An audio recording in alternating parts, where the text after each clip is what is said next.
Presiden Ukraina Volodymyr Zelensky secara terang-terangan mengancam Belarus. Lukashenko hanya mempunyai seminggu untuk berhenti membantu Rusia dalam peperangan. Jika tidak, angkatan bersenjata Ukraina akan mengambil tindakan. Propagandis Belarus kini berada dalam keadaan panik yang sebenar, seperti yang dijangka. Kau ada seminggu untuk sedar dari mabuk. Seminggu. Kau dah tak boleh sebut perkataan pun. Kau memang dah melampau nak ugut Alexander Lukashenko. Kau berani-berani pula. Presiden Amerika Syarikat, Donald Trump, belum sempat pulang dari Eropah. Dia sudah sempat mencetuskan kontroversi dengan menyerang para pemimpin Eropah itu. Dia menghina Perdana Menteri Itali, Giorgia Meloni, dan menuntut Eropah menyerahkan kepada Amerika sebanyak 350 bilion dolar yang kononnya Joe Biden telah berikan kepada Ukraina untuk perang. Ambil tentera kami, kamu cuma bayar kami. Presiden Amerika Syarikat Donald Trump belum sempat pulang, sudah sempat menyerang para pemimpin Eropah. Sementara itu, muncul butiran baharu tentang bagaimana para pemimpin Eropah bersama Volodymyr Zelensky telah mengadakan rundingan rahsia dengan pihak Rusia di belakang rakyat Ukraina. Dan kini, Presiden Majlis Eropah berkata bahawa perkara ini adalah normal. Kononnya perlu berdialog dengan pihak Rusia walaupun rakyat Ukraina tidak mengetahuinya. Selain itu, kita kini mempunyai orang tengah lama yang kembali dalam rundingan untuk menamatkan perang. Ia adalah Presiden Brazil, Presiden Donald Trump. Saya Alexei Peci. Sekarang mari kita bincangkan semua topik ini bersama-sama. Jadi, belum sempat media dunia melaporkan bagaimana orang Eropah berjaya meyakinkan Donald Trump mengenai Ukraina dan Eropah. Bagaimana Donald Trump sendiri, setelah kembali ke Amerika Syarikat, sekali lagi menyerang orang Eropah dengan kritikan dan penghinaan. Hari ini, Menteri Luar Negeri Itali, Antonio Tajani, telah membatalkan lawatan rasmi yang dijadualkan pada 21 dan 22 Jun ke Amerika Syarikat. Dalam bahasa diplomatik, ini adalah satu bentuk protes yang agak lantang dan ini berlaku selepas Presiden Amerika Syarikat, Donald Trump, dalam satu temu bual dengan saluran televisyen Itali, La LA7, mendakwa bahawa Perdana Menteri Giorgia Meloni kononnya merayu kepadanya untuk bergambar bersama di sidang kemuncak G7 di Evian-le-Bagne, Perancis. Dan beliau menambah bahawa beliau tidak mahu lagi Meloni menjadi peminat dan rakannya. Baiklah, mari kita berhenti di sini. Saya akan jelaskan apa yang berlaku. Dalam temu bual dengan LA7 yang diterbitkan pada 19 Jun lalu, Donald Trump mendakwa bahawa Giorgia Meloni benar-benar mengejarnya di sidang kemuncak di Evian dan merayu kepadanya untuk bergambar bersama. Dan dia hanya bersetuju kerana simpati kepada Perdana Menteri Itali itu. Seterusnya, saya akan bawakan petikan kata-katanya. Saya sebenarnya boleh saja tidak melakukannya, tetapi saya rasa kasihan kepadanya. Mungkin dia sangat gembira. Saya pun gembira kerana saya sekurang-kurangnya sempat berbual dengannya. Meloni segera membalas di akaun media sosial X miliknya, menyifatkan kata-kata Trump sebagai rekaan semata-mata. Seterusnya, ini petikan kata-katanya. Sejujurnya, saya terkejut. Saya tidak faham mengapa Presiden Amerika Syarikat berkelakuan begitu terhadap sekutunya. Dan ini bukan kali pertama. Menyedihkan bahawa Trump tidak menunjukkan ketegasan yang sama terhadap musuh Barat dan berkelakuan jauh lebih berlembut dengan pemimpin mereka. Tetapi satu perkara, dia harus ingat, saya dan Itali tidak pernah merayu kepada sesiapa. Trump tidak tenang dan sebaik sahaja bangun hari ini, terus memuat naik hantaran baharu di rangkaian sosial Trust Social. Dia mengulangi bahawa Meloni berkali-kali meminta untuk bergambar dengannya dan menambah bahawa dia semakin kehilangan popularitinya di Itali. Kononnya gambar bersama Trump membolehkannya meningkatkan kedudukannya. Tanpa itu, katanya, dia langsung tiada apa-apa. Jadi, apa sebenarnya yang membuat dia terasa hati? Itulah perasaan Donald Trump dan kenapa dia begitu menyerang Meloni. Seterusnya, saya akan kongsikan petikan kata-katanya yang menjelaskan segalanya. Popularitinya di Itali semakin menurun. Mungkin kerana dia menolak Amerika Syarikat, negara yang benar-benar menyayangi dan melindungi Itali, terutamanya ketika kami tidak membenarkan Iran mendapatkan senjata nuklear. Dia bahkan tidak membenarkan kami menggunakan lapangan terbang dan landasan di Itali. Ini telah menimbulkan masalah logistik yang besar kepada kami. Masalah. Dan sekarang, selepas Amerika Syarikat mencapai kemenangan ketenteraan ke atas Iran, dia mahu berkawan semula untuk meningkatkan popularitinya. Tidak, terima kasih. Tetapi seperti kata orang, itu hanyalah permulaan. Dan di sini, Hampir tiada siapa yang terkejut kerana Donald Trump kelihatan seperti seorang lelaki tua yang suka merungut, yang, maaf cakap, sudah hampir menghina semua orang. Dan media Amerika, anda tahu, sekarang sudah mula membuat semacam penilaian, ruangan khas, di mana mereka betul-betul mengira berapa banyak yang ada. Masih ada pemimpin di dunia yang Trump belum pernah hina walau sekalipun. Dan senarai ini kini sudah tinggal sangat sedikit. Dan anda akan terkejut.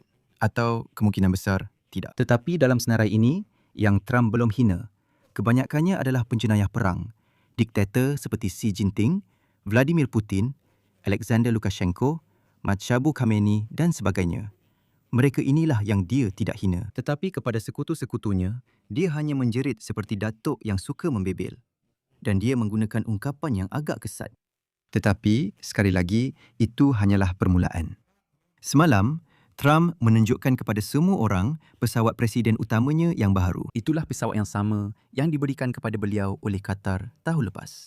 Dan di latar belakang pesawat itu, yang beliau gelar sebagai Rumah Putih Muda Alih, beliau menyatakan bahawa negara-negara Eropah kini perlu membayar balik kepada Washington sebanyak $350 bilion yang menurut beliau telah dibelanjakan untuk bantuan ketenteraan kepada Ukraine. Semasa pentadbiran Joe Biden sebelum ini, sudah berjuta kali dibuktikan bahawa tiada 350 juta, malah tiada berbilion pun.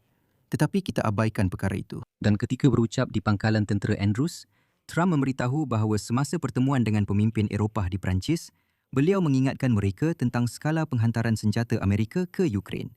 Petikan.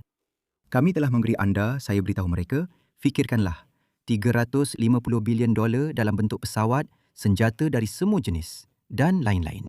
Dan banyak yang telah diberikan oleh Biden kepada Ukraine dan mereka sepatutnya membayar untuk itu. Maksudnya orang Eropah sepatutnya membayar untuk itu. Tetapi itu bukan pilihan untuk mereka.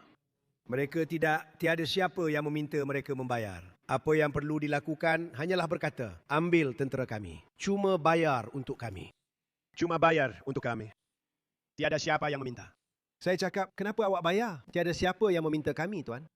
Saya bersama pemimpin-pemimpin Eropah pada hujung minggu lepas. Saya cakap, kami telah beri anda 350 bilion. Ingatlah ini, akan ada sambungannya 300 senjata dari pelbagai jenis dan perkara lain. Dan mereka tanya, kenapa? Saya kata, kenapa kamu tak buat? Dan dia jawab, sebenarnya tiada siapa pernah tanya kami. Dan menurut kenyataannya, pentadbiran Joe Biden hanya memberi bantuan dan langsung tidak meminta bayaran daripada sekutu Eropah, walaupun pada pendapatnya mereka sepatutnya membayar untuk semua itu. Satu lagi petikan daripada Trump. Apa yang perlu dibuat hanyalah beritahu orang Eropah, tolong bayar kepada kami. Tetapi apabila saya tanya orang Eropah, kenapa mereka tidak membayar? Mereka jawab, tapi tiada siapa pun yang meminta kami, Tuan. Di sini saya ingin ingatkan. Pada Februari 2025, Trump sudah mengkritik kekurangan laporan yang betul mengenai bantuan Amerika di Ukraine dengan menilai sumbangan Amerika Serikat melebihi $300 bilion. Selepas itu, jumlah ini meningkat kepada $350 bilion. Dan ketika itu, lebih setahun yang lalu, Presiden Ukraine Volodymyr Zelensky sepenuhnya menafikan angka-angka tersebut sambil menjelaskan bahawa jumlah keseluruhan, saya tekankan, jumlah keseluruhan semua bantuan pada masa itu untuk Ukraine adalah sekitar $320 bilion, di mana kira-kira 120 bilion dibiayai di dalam Ukraine dan kira-kira 200 bilion dibahagikan antara Amerika Syarikat dan sekutu-sekutu Eropah. Pada masa yang sama, Zelensky menyatakan $67 bilion dalam bantuan ketenteraan dari Amerika Syarikat dan 31.5 bilion dalam sokongan keuangan langsung. Jadi jumlah keseluruhannya kira-kira 100 bilion. Tetapi sudah pasti bukan 350. Dan sudah setahun, Ukraine tidak menerima walau 1 sen pun. Bantuan dari Amerika Syarikat dan semua senjata dibeli oleh orang Eropah dari Amerika Syarikat dan diserahkan kepada Ukraine. Sementara itu, Ukraine dan Eropah telah mengubah semua rantaian bekalan mereka sehingga mereka tidak lagi berbaik-baik dengan Donald Trump. Saya ingin mengingatkan, dalam episod sebelum ini, saya sudah menceritakan bagaimana Macron pada dasarnya secara terbuka menyatakan bahawa, ya, Donald Trump di Anchorage, Alaska pada 25 Ogos 2025. Memang dia cuba sebenarnya untuk menyerahkan Ukraine kepada Vladimir Putin memberikan Donbas kepadanya, memberikan Crimea dan sebagainya. Ramai yang tertanya-tanya, bagaimana sebenarnya Trump berniat untuk menyerahkan Donbas kepada Putin tanpa persetujuan Ukraine? Bagaimana dia sebenarnya mahu memaksa Ukraine menyerahkan wilayah-wilayah itu? Ramai yang terkejut dengan perkara ini, tapi saya akan jelaskan sedikit. Sekarang, situasi yang sedang berlaku di Timur Tengah sangat mirip. Kerana Trump, saya tekankan Trump, Presiden Amerika, memasukkan dalam perjanjiannya dengan Iran, sebagai contoh, beberapa komitmen. Komitmen bahawa Israel akan menghentikan perang di Lubnan. Netanyahu berkata, apa kaitan kami dengan perjanjian kamu itu? Kami langsung tidak wajib untuk mematuhinya. Tetapi Trump menghentak kaki, gelisah, marah-marah dan berkata, kenapa Israel sekali lagi menyerang Hizbullah di Lubnan?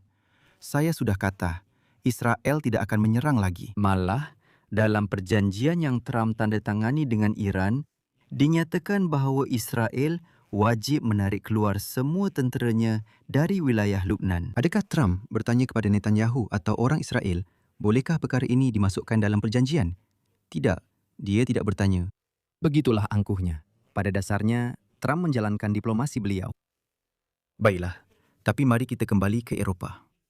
Hakikatnya, wakil-wakil Kementerian Pertahanan telah menyatakan bahawa United Kingdom sedang membangunkan senjata jarak jauh yang murah yang boleh digunakan di Ukraine tanpa bergantung kepada Amerika Syarikat dari segi komponen dan data. Ini sangat penting. Dilaporkan bahawa dalam beberapa bulan akan datang, ujian 3 sistem balistik daripada 3 syarikat terbesar akan dijalankan di United Kingdom dan Ukraine. Ini adalah MBDA, MGI Engineering dan Rotron Aerospace. Dan sekiranya ujian itu berjaya, mereka merancang untuk menghantarnya ke barisan hadapan dalam tahun ini juga.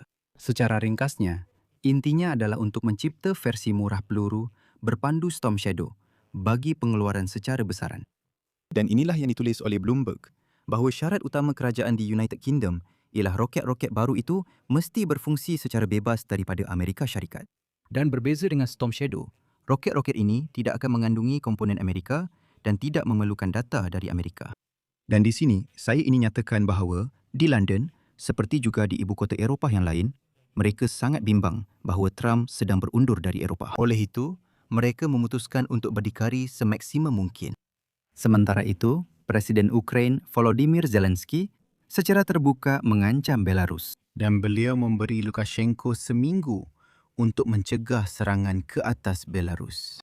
Tetapi sebelum saya meneruskan siaran ini, saya ingin meminta anda untuk melanggan saluran ini, menulis komen anda dan pastikan untuk menekan butang suka pada siaran ini. Dan saya akan beritahu anda bahawa di platform Patreon serta di Telegram, saya telah mewujudkan komuniti tertutup yang dinamakan Peachy Insight. Saya menjemput anda ke sana dengan bayaran yang kecil, di mana kita boleh berbincang tentang apa saja topik bersama-sama. Saya akan menjawab soalan-soalan anda. Di sana akan diadakan stream tertutup sepenuhnya, hanya untuk pelanggan berbayar. Dan di sana, bersama anda, kita boleh berbincang. Contohnya, idea-idea untuk episod akan datang di saluran YouTube ini.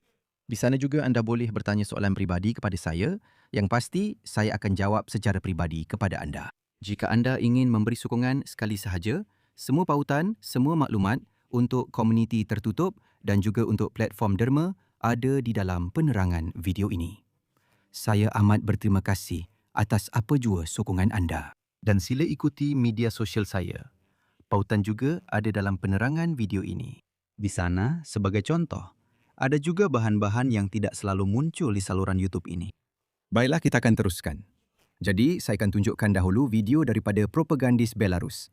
Azarenka ini boleh dikatakan seperti Solovyov versi bajet dari Belarus. Cuba anda lihat sendiri betapa marahnya dia. Kau ada seminggu untuk sedar dari mabuk. Seminggu. Kau dah tak boleh sebut perkataan dengan betul. Kau memang dah melampau. Berani-berani nak ugut Alexander Lukashenko pula. Bangsat busuk. Alexander Lukashenko pernah terbang di bawah bom NATO. Masa tu kau belum pun tumbuh zakar untuk main piano. Alexander Lukashenko membina tentera, pertahanan dan pasukan peluru berpandu. Masa tu, kau menari untuk Solovyov di Channel One bersama dengan Galkin. Dan kemudian mabuk. Mabuk sampai tak sedar diri dan muntah-muntah. Aiga, memang celaka betul. Dan ini berlaku selepas Alexander Lukashenko sekali lagi menghulurkan tangan. Dia berkata, kita perlu hentikan pembunuhan orang Slavia. Kau bukan orang Slovenia, orang Slavia, bukan manusia. Cuma bangsat, kutu. Jadi apa yang berlaku? Volodymyr Zelensky menyatakan bahawa kononnya Presiden Belarus Alexander Lukashenko hanya ada seminggu untuk menanggalkan pemancar semula bagi drone yang membetulkan serangan drone Persekutuan Rusia ke atas bandar-bandar Ukraine. Atau Kiev akan melakukannya. Tak perlu kata-kata yang berlebihan. Hari ini di menara-menaranya dia ada pemancar semula. Pemancar semula Rusia, pemancar semula Belarus. Apa bezanya bagi kita? Di kawasannya, sepanjang 2 wilayah berhampiran sempadan dengan Ukraine, terdapat peralatan yang mengarahkan tembakan ke atas penduduk Ukraine, khususnya penduduk. Di sana kita sekarang tidak ada barisan hadapan yang kuat antara Ukraine dan Belarus. Orang awam dibunuh di sana. Di sana ada pemancar semula di menara-menara tertentu. Adakah dia boleh menanggalkannya? Untuk apa kata-kata bahawa dia tidak mahu berperang? Biar dia tanggalkan peralatan itu. Biar dia matikan peralatan itu. Saya rasa seminggu sudah cukup untuk dia lakukan sesuatu. Kenapa saya kata minggu seminggu? Sebab sekarang setiap hari. Sebab itu, orang awam kita sedang terkorban. Kanak-kanak yang cedera. Jika dia tidak melakukannya, kita akan lakukan. Dan begitu juga dengan industri penapisan minyaknya contohnya.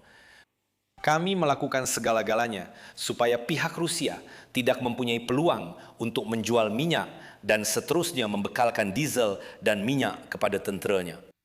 Kerana semua ini digunakan terhadap kita. Dia hari ini adalah pembekal utama atau salah satu pembekal utama untuk tentera Rusia. Lukashenko sendiri, Belarus sendiri. Bolehkah ini dihentikan? Saya yakin itu dalam kemampuannya. Dan dialah yang mengawalnya. Ini adalah jawapan kepada jawapan Lukashenko ketika dia meminta maaf atas kata-katanya tentang Zelensky. Dan menurut kata-kata Presiden Ukraine, Belarus adalah salah satu pembekal utama minyak untuk tentera Rusia. Dan seterusnya satu lagi petikan. Bolehkah ini dihentikan? Saya yakin itu dalam kemampuannya. Dan saya ingin mengingatkan bahawa sebelum ini, diktator Belarus, Lukashenko, telah memberi temu bual kepada saluran TV Al-Arabi di mana beliau memohon maaf atas kata-kata kasar kepada Volodymyr Zelensky dan beliau memberi jaminan bahawa Minsk tidak akan terlibat dalam peperangan. Dan secara keseluruhannya, temu bual itu kedengaran seperti satu keputusasaan. Seolah-olah berkata, jangan salah faham, kami sama sekali tidak akan terlibat dalam peperangan. Jika tidak, tiada apa-apa lagi yang akan tinggal daripada Belarus dan sebagainya dan sebagainya. Tetapi di sini ada muslihat yang sangat licik daripada Lukashenko sendiri, yang mana saya akan jelaskan sedikit kemudian. Jadi, menurut kata-kata Lukashenko, sekiranya Belarus terlibat dalam peperangan, barisan hadapan untuk Rusia akan bertambah sebanyak 1,500 km dan, petikannya, kami bersama rakyat Rusia tidak akan mampu untuk memastikan perlindungan kawasan ini. Lukashenko juga mengakui bahawa Belarus sangat terdedah dari segi ketenteraan dan terdedah sepenuhnya kepada tentera Ukraine. Jadi jika ada keinginan, petikan seterusnya, jika tentera Ukraine mahu, infrastruktur penting negara akan berada di bawah serangan mereka. Maksudnya, ia boleh dimusnahkan. Bermaksud akan berada di bawah serangan mereka.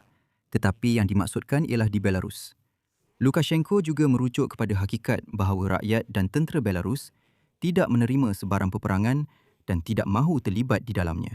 Saya juga ingin mengingatkan bahawa Lukashenko selepas mesyuarat Majlis Ekonomi Eurasia di Astana pada 29 Mei telah mengeluarkan kenyataan keras mengenai Presiden Ukraine. Saya tidak tahu apa yang mendorongnya, tetapi inilah yang beliau katakan ketika itu. Mungkin ada sesuatu yang berlaku di sana. Mungkin dia merokok sesuatu di suatu tempat dan mula membuat kenyataan-kenyataan ini. Dia maksudkan tentang Zelensky. Dan baru-baru ini, Lukashenko dalam temu bual dengan Al-Arabiya berkata, petikan, jika Vladimir Alexandrovich terasa hati, saya memohon maaf kepadanya atas kata-kata tersebut. Dan di sini, saya ingin menegaskan bahawa Lukashenko bukan sahaja melihat serangan ke atas Moskow dan memahami apa akibatnya untuk dirinya. Jika Ukraine benar-benar mula menyerang Belarus, Lukashenko juga memikirkan tentang tatanan Eropah pasca perang. dan sekali lagi cuba untuk bermanuver. Lukashenko dapat kekal berkuasa begitu lama di Belarus kerana jika kita lihat pada tempoh sebelum perang, beliau sentiasa bermanuver. Kadang-kadang dia berkawan dengan orang Eropah, kadang-kadang dengan Moskow, kemudian kembali dengan orang Eropah, kemudian dengan Moskow lagi, selepas itu dengan China dan sebagainya. Dan sekarang, Lukashenko sekali lagi cuba untuk sedikit-sedikit menguji keadaan di Eropah. Mari kita akui, dia bernasib baik kerana mendapat perhatian daripada Donald Trump. Dia faham perkara itu. Dan dalam satu temu bual, Lukashenko mengaku bahawa dia mengharapkan bantuan Washington untuk menormalkan hubungan dengan Kesatuan Eropah. Dan ini bukan sekadar kata-kata. Jabatan Negara AISIS telah menghantar surat ke Kiev, Warsaw dan Vilnius dengan cadangan untuk memastikan transit potash Belarus. Maksudnya, AS benar-benar cuba untuk mengeluarkan Belarus daripada pengasingan. Tetapi Ukraine masih ingat dengan jelas bahawa pada tahun 2022, peluru berpandu dilancarkan dari wilayah Belarus dan tentera Rusia masuk dari wilayah Belarus. Dan Lukashenko, seperti yang dikatakan, memang tidak akan dapat terlepas begitu sahaja. Sementara itu, di Kesatuan Eropah sedang tercetus skandal akibat hubungan dengan rakyat Rusia. Rupanya, Presiden Majlis Eropah Antonio Costa secara rahsia telah menjalinkan dialog dengan Kremlin untuk berunding mengenai penamatan perang Rusia terhadap Ukraine. Menjawab soalan hari ini, mengapa beliau cuba membuka saluran diplomatik dengan Rusia tanpa memaklumkan terlebih dahulu kepada semua negara Kesatuan Eropah, Costa menyatakan bahawa mereka telah mengadakan perbincangan yang baik dan bermanfaat untuk menjelaskan semua salah faham. Inilah yang dimaksudkannya dengan dialog bersama Moskow. Seterusnya adalah petikan. Saya ingin menegaskan, Kesatuan Eropah berada di pihak Ukraine. Kami bersama Ukraine semasa perang dan kami akan bersama Ukraine selepas perang. Costa juga mengakui bahawa setakat ini tiada isyarat yang boleh dipercayai mengenai kesediaan Rusia untuk berunding secara serius. Dia berkata, ya, telah berbincang dengan pihak Rusia, tetapi pihak Rusia belum bersedia untuk berunding. Walaupun begitu, beliau menjelaskan bahawa melalui pejabatnya, beliau sedang berusaha untuk mewujudkan saluran diplomatik supaya EU dapat memahami sendiri mesej Rusia dan menyampaikan pendiriannya kepada Moskow secara langsung. Tetapi tingkah laku Costa itu tidak disukai, contohnya oleh pemimpin Jerman dan Perancis yang sedang membina posisi rundingan mereka dengan pihak Rusia.